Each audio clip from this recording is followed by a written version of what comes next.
आगे बढ़ेंगे। आज की एक और बड़ी खबर आपको बता दें, मानहानि के मामले में राहुल गांधी को हुई सजा पर आज सूरत की अदालत में सुनवाई हुई।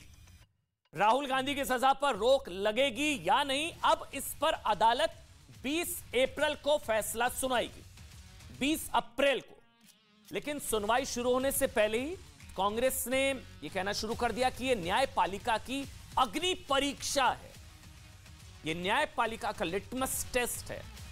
मतलब सोचिए, सवाल यह कि क्या आप देश की अदालतों को पार्टियों और नेताओं के कहने पर अग्नि परीक्षा से गुजरना होगा। मतलब एक अदालत अग्नि परीक्षा से गुजर भी जाए तो देश की वो बाकी अदालतें क्या करेंगी।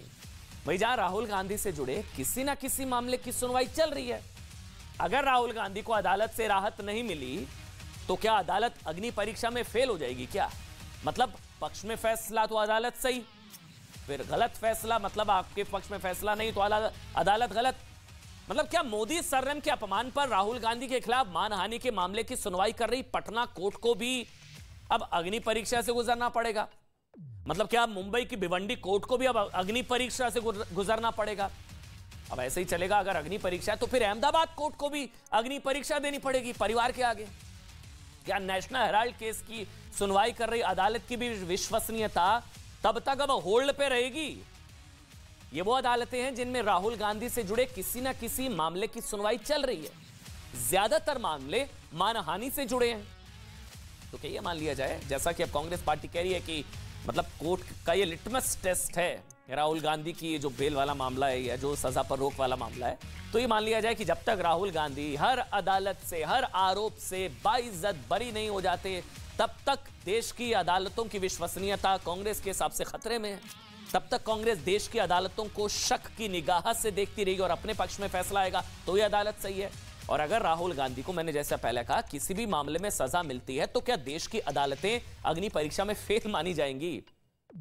आप सोचिए ना, क्या एक परिवार की परीक्षा पर खरी ना उतरने वाली अदालतों को पक्षपाती मान लिया जाएगा? संवैधानिक प्रजातंत्र को एक बड़ी चुनौती है, खास तौर पे जब विपक्ष और विपक्ष के नेता निशाने पर रहते हैं। भारत की न्यायपालिका के लिए, हमारे प्रजातंत्र के लिए और विशेष तौर पे मैं कहूंगा हमारे जुडिशरी के सामने एक बहुत बड़ा इम्तिहान का समय है। अच्छा, चलिए आज अदालत में क्या हुआ ये भी एक बार जल्दी से समझ लीजिए। आज अदालत में ना सुनवाई के दौरान पुर्नेश मोदी के वकील, पुर्नेश मोदी जिन्होंने ये केस किया पूरा, पुर्नेश मोदी के वकील हर्षित तोलिया ने कहा कि मानहानि के दोषी राहुल गांधी और उनकी पार्टी के नेता अदालत पर गलत टिप्पणियां कर रहे हैं, अदालत के फैसले पर कई सवाल उठाए गए हैं, यहां तक कि राहुल गांधी खुद उनको हुई सजा पर सार्वजनिक तौर पर सवाल उठा रहे हैं। ये पुर्नेश मोदी के वकील ने कहा राहुल गांधी के खिलाफ। क्या ये उन्हें सजा सुनाने वाले मजिस्ट्रेट पर एक तरह के इल्जाम नहीं है? हर्षित तोलिया ने यह भी कहा कि राहुल गांधी ने अभी तक माफी नहीं मांगी है और उनका आचरण हमदर्दी के लायक नहीं है। वो राहुल गांधी तो अहंकार दिखा रहे हैं, सॉरी नहीं बोल रहे हैं। ये सब पुर्नेश मोदी के वकील, वो इतने बड़े नेता, उन्होंने आगे कहा अदालत में, वो इतने बड़े नेता है, इतनी बड़ी शख्सियत है कि सॉरी नहीं बोल सकते। ये बात उनका अहंकार साबित करता है बकौल पुर्नेश मोदी के वकील, इसलिए उन्हें कोई भी राहत नहीं दी जानी चाहिए। अब इस पर क्या हुआ, राहुल गांधी के वकील आरएस चीमा, उन्होंने कहा कि उनके मुवक्किल को यानी कि राहुल गांधी को माफी क्यों मांगनी चाहिए। ये मैं दलीलें बता रहा हूं आज कोर्ट में क्या क्या हुआ, और उनके मुवक्किल को यानी कि राहुल गांधी को सॉरी कहने के लिए कैसे कहा जा सकता है। कोर्ट में पुर्नेश मोदी के वकील ने यह भी कहा कि राहुल गांधी कांग्रेस के तमाम सांसदों को लेकर कोर्ट पहुंचे थे, इसका भी आज मामला उठ गया। इसका क्या मतलब था? संसद में कानून बनाने वालों को कानून के दरवाजे तक लाकर क्या मैसेज दिया गया? ये सांसद चाहे तो अपने पदों से इस्तीफा दे दें और फिर जहां चाहे वहां जाकर राहुल गांधी का समर्थन करें, ये कोर्ट में कहा गया पुर्नेश मोदी के वकील की तरफ से। लेकिन राहुल गांधी के वकील इस बात पर अड़े रहे कि राहुल गांधी माफी क्यों मांगे, माफी क्यों मांगे राहुल गांधी। सबसे बड़ा सवाल यही था। सही बात है भाई, राहुल गांधी से जबरदस्ती माफी नहीं मंगवाई जा सकती है। उन्हें सॉरी कहना है या नहीं कहना है ये उन पर है, ये उन पर डिपेंड करता है, उनकी मर्जी है। सॉरी की मांग पर राहुल गांधी को अक्सर सावरकर की याद आती है। वो कहते हैं ना कि वो मतलब राहुल गांधी हैं, सावरकर नहीं है, वो माफी नहीं मांगेंगे। चलिए, अगर राहुल गांधी को सावरकर से दिक्कत है तो आज ना हम उन्हें उनके परनाना यानी कि जवाहरलाल नेहरू की उस माफी का किस्सा सुनाना चाहते हैं जब उन्होंने कलकत्ता हाई कोर्ट से माफी मांगकर खुद को कानूनी पचड़े से फंसने से बचा लिया था। परनाना राहुल जी के नेहरू जी ने माफी मांगी। कहानी सुनिएगा। मामला आजादी के बाद भारत में सामने आए भ्रष्टाचार के पहले केस से जुड़ा है। पहला केस, इसको नोट कर लीजिए। 1957 में LIC, life insurance corporation of India यानी कि LIC ने, जो कि सरकार के स्वामित्व वाली कंपनी है, LIC ने, उसने एक कारोबारी हरिदास मुंदड़ा की एक कंपनी के शेयर खरीदे। मैं फिर से रिपीट करूंगा, समझिएगा बहुत आसानी से। LIC ने एक कारोबारी हरिदास मुंदड़ा की कंपनी के शेयर बाजार मूल्य से ज्यादा कीमत पर खरीदे। LIC ने खरीदे। अब इन शेयर्स की कुल कीमत लगभग 1,26,00,000 रुपए थी। यह उस समय भारत के इतिहास का सबसे बड़ा निवेश था जो LIC ने किया। लेकिन हैरानी की बात यह थी कि यह निवेश ओपन मार्केट यानी कि शेयर बाजार के जरिए नहीं हुआ था, बल्कि एक बंद कमरे में हुआ था। बाद में क्या पता चला? बाद में पता चला कि इसके बदले में हरिदास मुंदड़ा ने कांग्रेस पार्टी को मोटा चंदा भी दिया था। यानी कि साफ तौर पर पहली नजर में, प्रथम दृष्टया, यह चंदे के बदले, कांग्रेस पार्टी को चंदे के बदले एक प्राइवेट कंपनी को फायदा पहुंचाने का मामला था, जो LIC ने उस प्राइवेट कंपनी के शेयर बाजार मूल्य से ज्यादा खरीदे और उस कंपनी ने कांग्रेस पार्टी में चंदा दिया। अब इस मामले की जांच के लिए जिस बोर्ड ऑफ इंक्वायरी का गठन हुआ, उसकी अध्यक्षता जस्टिस विवियन बोस कर रहे थे। यह मामला सीरियस था। विवियन बोस की अध्यक्षता में यह इंक्वायरी हुई, जो 1956 में रिटायरमेंट के बाद भी सुप्रीम कोर्ट में एडहॉक जज के तौर पर सेवाएं दे रहे थे। 1958 में बोस कमीशन ने अपनी रिपोर्ट दे दी, जिसमें पाया गया था कि LIC और हरिदास मुंदड़ा की कंपनी के बीच हुई डील के बदले उत्तर प्रदेश कांग्रेस को 1.5 लाख रुपए और केंद्र में बैठी कांग्रेस पार्टी को 1 लाख रुपए का चंदा मिला। उस वक्त 1 लाख 1.5 लाख उस समय के हिसाब से बहुत बड़ी रकम थी। बोस कमीशन की इस रिपोर्ट की खबर जब पंडित जवाहरलाल नेहरू को लगी तो दिल्ली में एक प्रेस कॉन्फ्रेंस में उन्होंने जस्टिस बोस की समझ पर ही सवाल उठा दिया और कह दिया कि उन्हें जस्टिस बोस में बुद्धिमत्ता की कमी दिखाई देती है। निजी टिप्पणी और जज पर टिप्पणी कर दी नेहरू जी ने, जो वो इस नतीजे पर पहुंचे हैं उनमें बुद्धिमत्ता की कमी दिखाई देती है जस्टिस बोस में। ये नेहरू जी ने उस वक्त कह दिया। कलकत्ता हाई कोर्ट ने नेहरू जी की इस टिप्पणी को हल्के में नहीं लिया और इस पर अब कड़ी आपत्ति जताई। कलकत्ता हाई कोर्ट के सख्त रवैये को देखकर नेहरू ने अपनी टिप्पणी के लिए माफी मांग ली और खुद को कोर्ट की अवमानना के मामले में फंसने से बचा लिया। नेहरू जी ने माफी मांग ली और अवमानना के मामले में फंसने से बचा लिया। अब राहुल गांधी चाहे तो अपने परनाना पंडित जवाहरलाल नेहरू जी से सबक ले सकते हैं।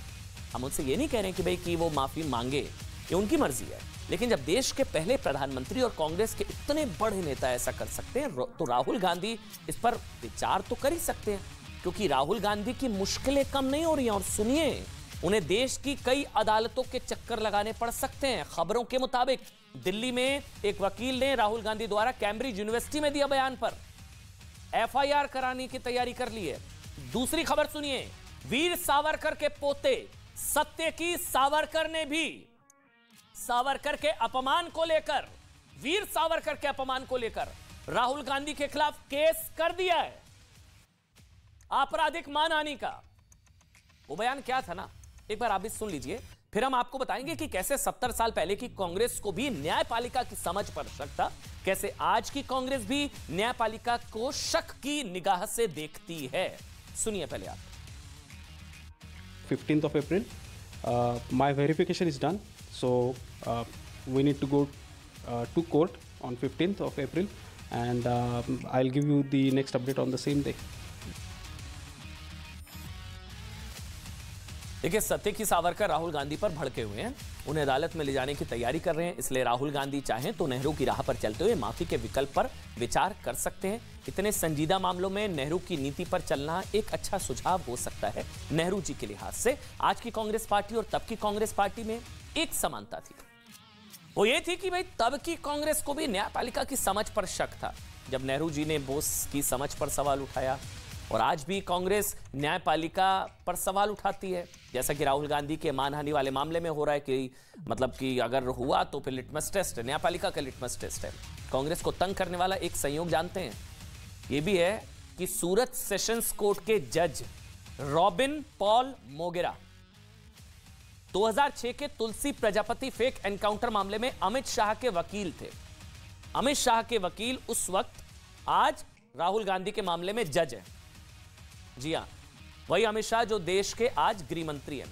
अब कांग्रेस के समर्थकों को लगता है कि इस तथ्य से भी राहुल गांधी की सुनवाई प्रभावित हो सकती है, लेकिन यह बात सच नहीं है भाई, क्योंकि भारत, हिंदुस्तान सबसे बड़ा लोकतंत्र और भारत की न्यायपालिका पूरी तरह से स्वतंत्र है।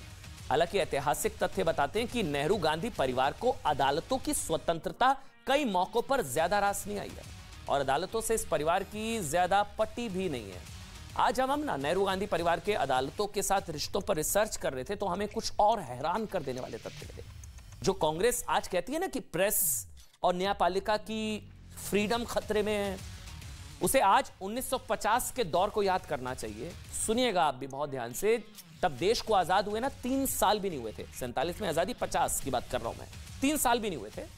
और उस साल पहली बार आजाद भारत को अपना संविधान मिला, 26 जनवरी 1950। लेकिन इसके महज 3 महीने के भीतर ही सरकार ने संविधान में पहला संशोधन करने की तैयारी कर ली, फर्स्ट अमेंडमेंट ऑफ कॉन्स्टिट्यूशन। बहुत ध्यान से सुनिएगा इसे। और इसके केंद्र में थी जो फर्स्ट अमेंडमेंट था कॉन्स्टिट्यूशन का, इसमें केंद्र में थी प्रेस को मिली आजादी और फ्रीडम ऑफ स्पीच। तब क्या हुआ था, तब एक साप्ताहिक अंग्रेजी अखबार ऑर्गेनाइजर अक्सर सरकार की आलोचना करने वाली खबरें छापा करता था। ऑर्गेनाइजर खासकर आजादी के बाद हुए दंगों को लेकर अखबार नेहरू सरकार की तीखी आलोचना करता था, लेकिन नेहरू को यह बात बर्दाश्त नहीं हुई। सरकार ने क्या किया, ऑर्गेनाइजर को आदेश दिया कि कुछ भी छापने से पहले, आज प्रेस की फ्रीडम की बात बहुत की जाती है ना, कुछ भी छापने से पहले उसकी एक कॉपी सरकार को भेजी जाए, फिर चाहे वो अखबार में छपने वाला कोई कार्टून ही क्यों ना हो। सरकार के इस फैसले की चारों तरफ आलोचना हो रही थी। इस बीच हुआ ये, सुप्रीम कोर्ट ने भी सरकार के इस आदेश को रद्द कर दिया। बड़ी खबर थी उस वक्त की, सुप्रीम कोर्ट ने इस आदेश को रद्द कर दिया नेहरू सरकार ने। फिर क्या था, देश में आम चुनाव होते उससे पहले ही देश की अंतरिम सरकार ने संविधान में पहला संशोधन कर दिया, जिसे फर्स्ट अमेंडमेंट कहा जाता है। इसके तहत फ्रीडम ऑफ स्पीच पर कई तरह की पाबंदियां लगा दी गई, इसे कम कर दिया गया। कोई आपसे पूछे ना फर्स्ट अमेंडमेंट, अब आपको पता है first amendment of constitution, Congress party को यह जवाब देना चाहिए। फ्रीडम ऑफ स्पीच और प्रेस की फ्रीडम की बात करती है, फर्स्ट अमेंडमेंट ऑफ कॉन्स्टिट्यूशन क्यों किया था। आज ये भी लगातार मांग उठती है ना कि संविधान का पहला संशोधन अब असंवैधानिक, अभिव्यक्ति की आजादी के खिलाफ है, इसे रद्द कर देना चाहिए। इसी तरह जवाहरलाल नेहरू ने भारत के उस समय के फेडरल कोर्ट के जस्टिस हरिलाल कानिया पर भी वैसी टिप्पणी की थी जैसी उन्होंने, मैंने आपको बताया, विवियन बोस के खिलाफ की थी। दरअसल मामला मद्रास हाईकोर्ट में जजों की नियुक्ति से जुड़ा था। यह सब हम आपको इसलिए बता रहे हैं कि न्यायपालिका की स्वतंत्रता की बड़ी चिंता होती है ना कांग्रेस पार्टी को, इसलिए हम ये सब आज आपको बता रहे हैं। मद्रास हाईकोर्ट में जजों की नियुक्ति से जुड़ा यह पूरा मामला था। हरिलाल कानिया उस समय फेडरल कोर्ट का नेतृत्व कर रहे थे। फेडरल कोर्ट ही बाद में सुप्रीम कोर्ट में बदला था। जस्टिस हरिलाल कानिया को मद्रास हाईकोर्ट में एक जज की नियुक्ति पर आपत्ति थी। शायद नेहरू उस जज की अपॉइंटमेंट चाहते थे। जब नेहरू को जस्टिस कानिया की आपत्ति के बारे में पता चला तो उन्होंने जस्टिस कानिया की मानसिकता पर ही सवाल उठा दिए, जैसे भी विवियन बोस की बुद्धिमत्ता पर सवाल उठाए थे, और इस वाले मामले में जस्टिस कानिया की मानसिकता पर ही सवाल उठा दिए नेहरू ने, और कहा कि उन्हें नहीं लगता कि जस्टिस कानिया सुप्रीम ट्राइब्यूनल बनने के लायक है। नेहरू ने ही पहले संविधान संशोधन के तहत संविधान में 9वीं अनुसूची को जोड़ा। इसको भी नोट कर लीजिए, संविधान में 9वीं अनुसूची को जोड़ा। इससे हुआ यह कि केंद्र सरकार और राज्य सरकार के कुछ चुनिंदा फैसलों को पलटने की अदालतों की शक्तियां खत्म हो गई। 9वीं अनुसूची। 9वीं अनुसूची में जो मामले आते हैं ना, उन्हें देश की किसी भी अदालत में चुनौती नहीं दी जा सकती। अदालतों के अधिकार की बात कांग्रेस पार्टी करती है, लेकिन अदालतों के अधिकार को कर्टेल 9वीं अनुसूची के जरिए किया गया। 9वीं अनुसूची कौन लेकर आया? नेहरू जी। इतना नहीं, आज अदालतों में जो हजारों मामले लंबित है ना, उसके लिए भी ना कहीं नेहरू की नीतियां भी जिम्मेदार रही हैं। कई तथ्यों से स्पष्ट है कि नेहरू और उनकी सरकार न्यायपालिका को जरूरत से ज्यादा शक्तियां नहीं देना चाहते थे, इसलिए न्यायपालिका के सुधार की दिशा में कुछ खास कदम नहीं उठाए। लॉ कमीशन ऑफ इंडिया की 14वीं रिपोर्ट में भी नेहरू सरकार की नीतियों की आलोचना की गई और कहा गया कि तब की सरकार ने अदालतों में लंबित मामलों की संख्या कम करने के लिए कुछ खास नहीं किया। इसके लिए सबसे ज्यादा जरूरत जजों की संख्या बढ़ाए जाने की थी, लेकिन तत्कालीन सरकार ने इस संबंध में कुछ खास नहीं किया और जजों की संख्या कछुए की रफ्तार से बढ़ी। सुनिए, 1950 में ना अदालतों के सामने 690 मामले लंबित थे, जो 1964 तक 2500 से ज्यादा हो चुके थे। शुरुआती नीतियों में रही खामियों का ही नतीजा है कि फरवरी 2023 तक देश भर की अदालतों में करीब करोड़ से ज्यादा केस पेंडिंग थे। अगस्त 2022 तक अकेले सुप्रीम कोर्ट में लंबित मामलों की संख्या 69,000 थी। अब कांग्रेस के तमाम बड़े नेताओं को बैठकर यह सोचना चाहिए कि न्यायपालिका, प्रेस की आजादी और आप कह लीजिए कोर्ट की आजादी, न्यायपालिका, प्रेस, अभिव्यक्ति की आजादी पर मंडराए जिस कथित खतरे की बात कांग्रेस पार्टी करती है, उसकी जनक दरअसल कौन रही है? आज इस पर विचार करने की जरूरत है।